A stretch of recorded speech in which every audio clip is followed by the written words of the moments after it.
Hey there guys, so there's been some talk and debate recently about graphical parity between the PS4 and Xbox One in regards to certain games.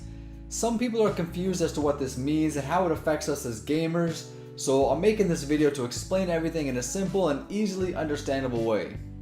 So here's a simple chart showing the potential power of these consoles. I say potential power because I'm not factoring in things like cloud computing and optimization. But the general consensus is that the PS4 is almost 50% faster in terms of raw horsepower. When it comes to graphical parity between platforms, there are two ways that it can be achieved.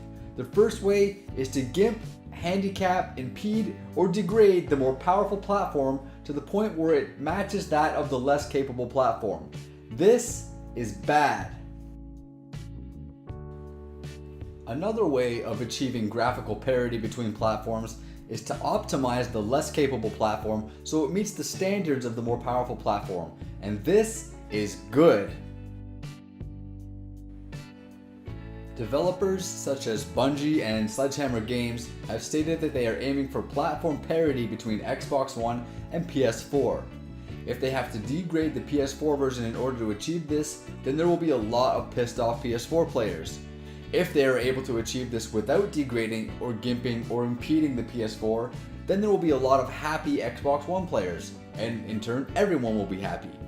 On a side note, what exactly do they mean by parity anyway? Generally, the only data we get regarding games is what resolution they're in and what frame rate they run at. But what about everything else? The PS4 is capable of processing all of those things better than the Xbox One simply due to its hardware power.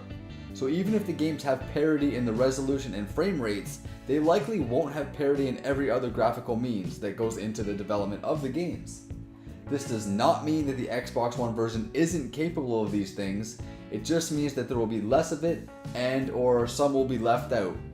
This also does not mean that the Xbox One version of the games will look bad in any way. Both versions will ultimately look very similar. However, regardless of how big or small the differences are, the PS4 version will always be better unless they do this.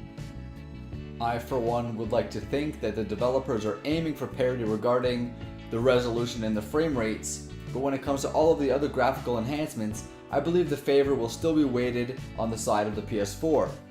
This way, the developers can claim that the games have parity between the consoles, yet they can still utilize both consoles' full potentials, and most people generally won't know the difference.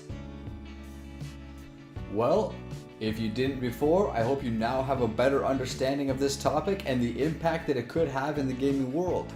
If you enjoyed my video or if you learned something, please hit that subscribe button and feel free to follow me on Twitter @VileSelf. Until next time, thank you guys for watching. Peace out.